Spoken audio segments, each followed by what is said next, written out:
everyone, welcome to this week's video demo, and we're going to talk about the color green. It's almost spring and we're starting to see all the greening going on, and we're going to slip into summer and everything's going to be so green. So I thought, now that we're talking about color, this is a really good week to talk about the color green, because green seems to be the color that gives us a lot of trouble, especially in the landscape. And I want to share with you some tips to help your greens become more natural or believable looking. So what tends to happen when we paint a landscape that is overly green, with a lot of green, and let me just grab my little reference photo to show you what I'm working on today. Okay, this is the photo. Can you see it? Turn the other one back. This one?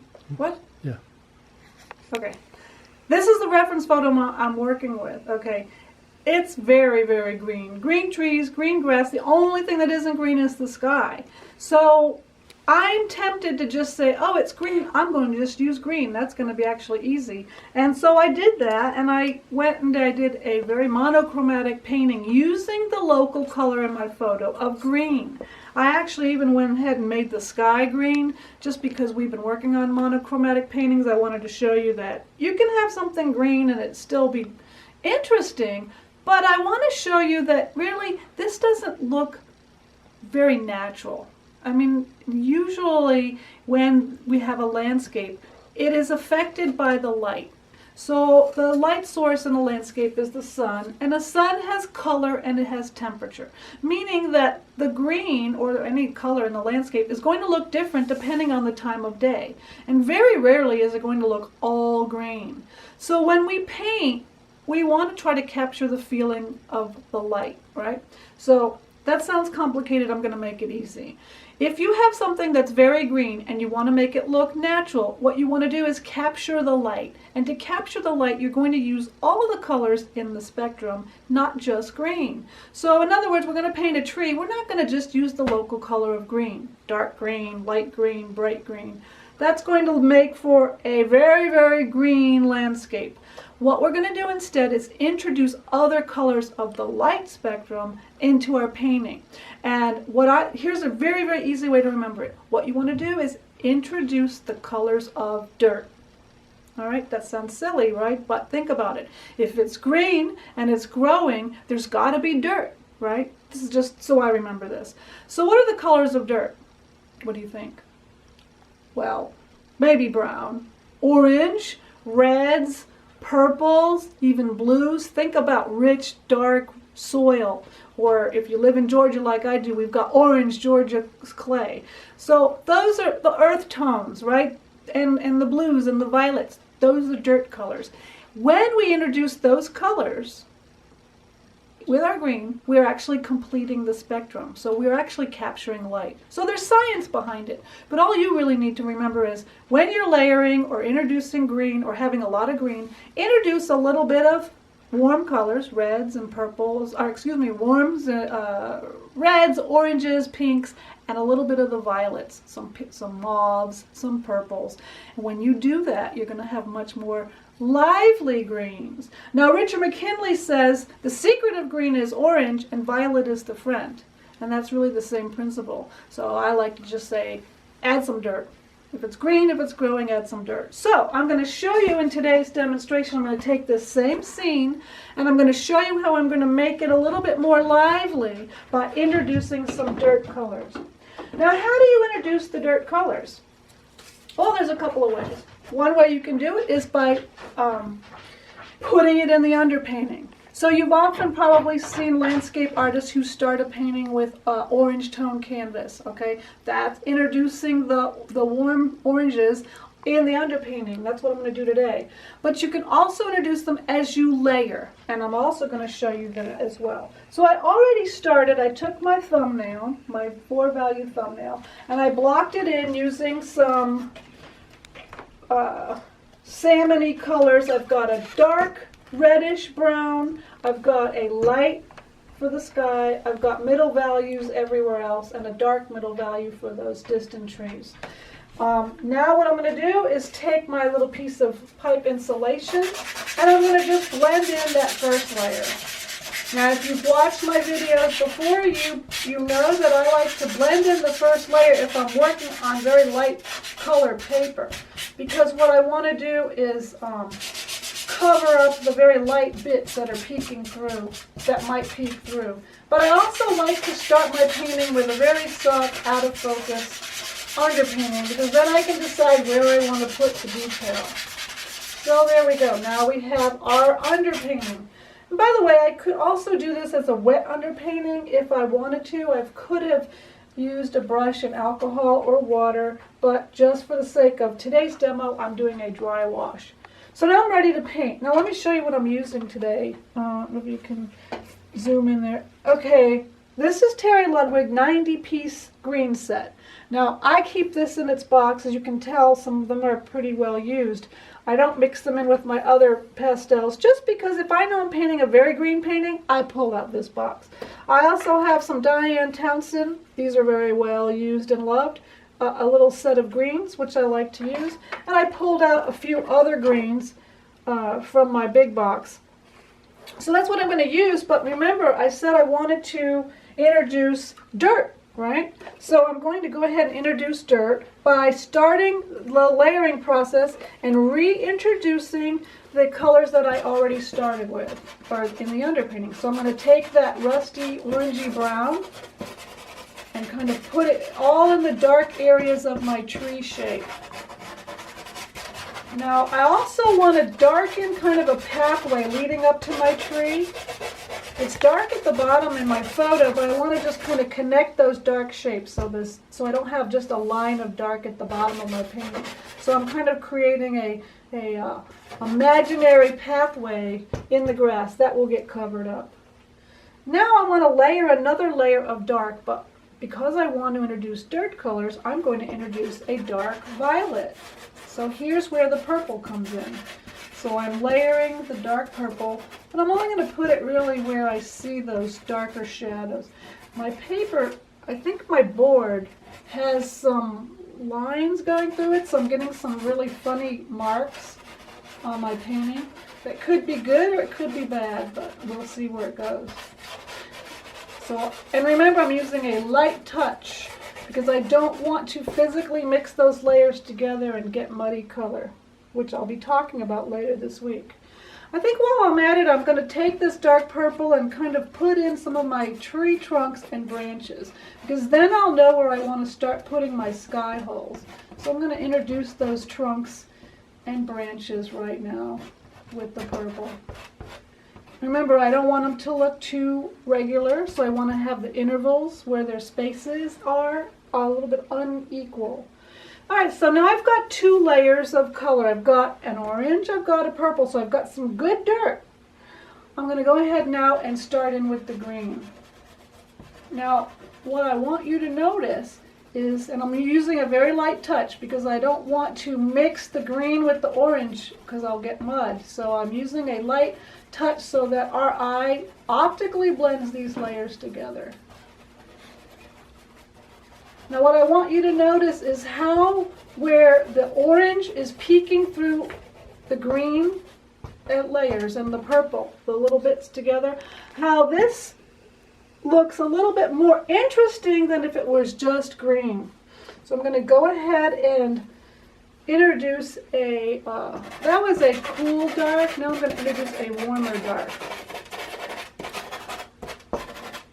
I'm going to go a little bit fast on this demo because I did a step-by-step photo demo for the other tree painting, so you'll be able to see the steps in a lot more detail.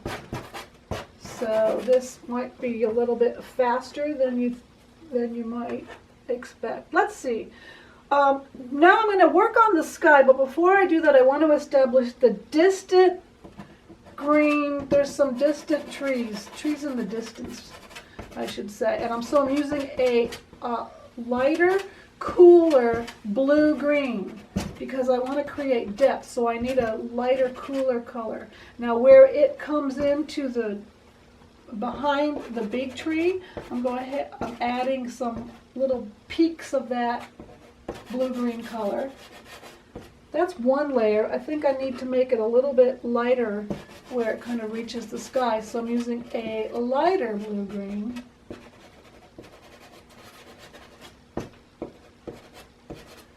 Now, I don't know if you noticed, you might, I've got two bookends. I've got two tree shapes that are the exact same shape and size. And that's something that our brain really loves to do. And we have to fight that tendency. So I want to change one. You only want to change one, because if you try to change both of them, then before you know it, you'll have two the same again. I promise you that will happen. So now I want to just change this guy up a little bit. So now I have two different looking tree shapes. All right, now I can do the sky. You know, let's see. I'm going to use a I'm going to take this out of the Terry Ludwig box. It's actually a blue-green, but it's much lighter. So I'm going to kind of stick with the green family, simply because I didn't pull over a regular blue. I might adjust that when I go back to do my finishing touches. I might decide to make the sky more of a cooler blue. But as I go down to the horizon, I'm going to get it to be much lighter. So I'm going to introduce a very, very pale yellowy green color for the horizon. And I'm using those sky colors to break up the shape of the tree, to introduce those sky holes. And I talked about sky holes on last week's demo, so I'm just reinforcing the idea that you build the shape and then you carve into the shape with your background color. All right, so now I've got the sky, I've got distant trees, I've got the big tree, and I've got the foreground stuff. So I'm going to go ahead and add in some more dirt on the grass. All right, so I'm going to go ahead and take out those orangey colors that I used in the underpainting, and I'm going to reintroduce them. So kind of reinforce these colors. That one's a little too light. And what other dirt colors could I use? I could use some more purple, so I'm going to introduce some more of the violets into my field or grassy area, because the violets are going to help make the greens more interesting and more lively. And you can see already that it's happening. The purples in here are starting to really play nicely with all of the greens that I'm establishing. All right.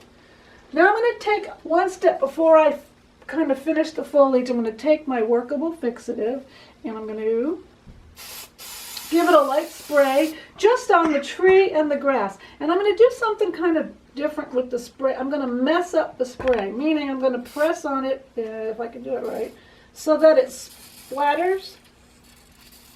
You know, usually you don't want splatters, but for this painting I want splatters because I want it to look like grasses and flowers and weedy things growing in the grass. Texture, if you will. So, as I wait for this to dry, I have to think about what I'm going to do next. And I think what I'm going to do next is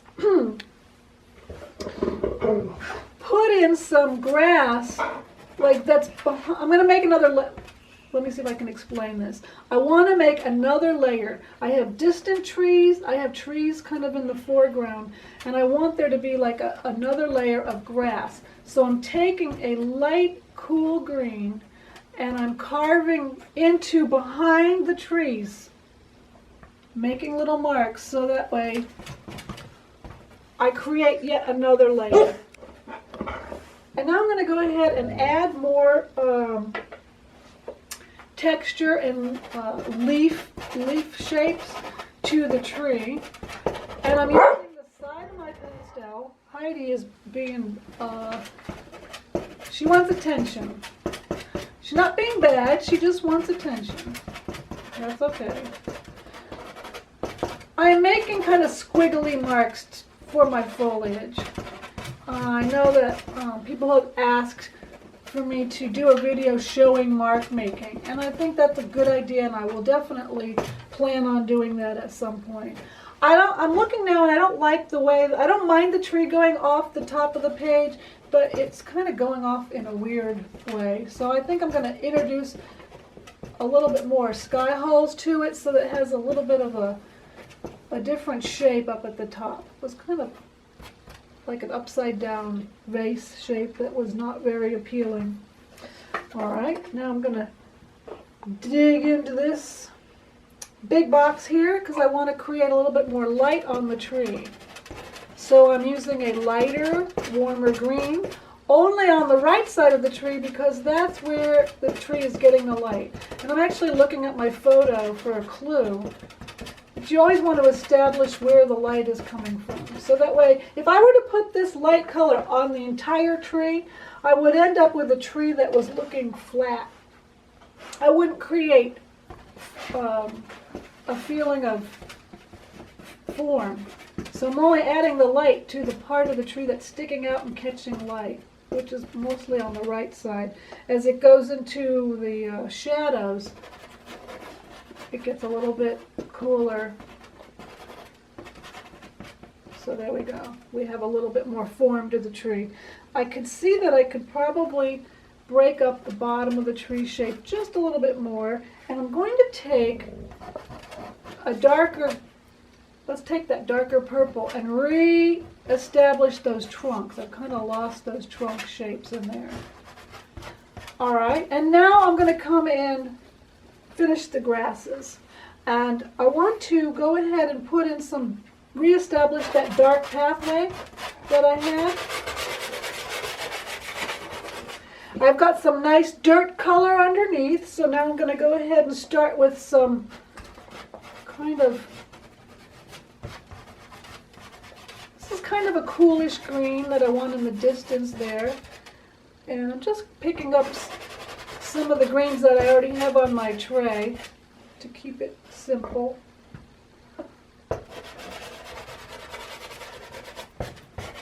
In the photo, one of the things that I liked is I liked that band that was down at the bottom because it was kind of interesting, shadowy area, but I have to remind myself that I don't want it to look like a fence or a barrier.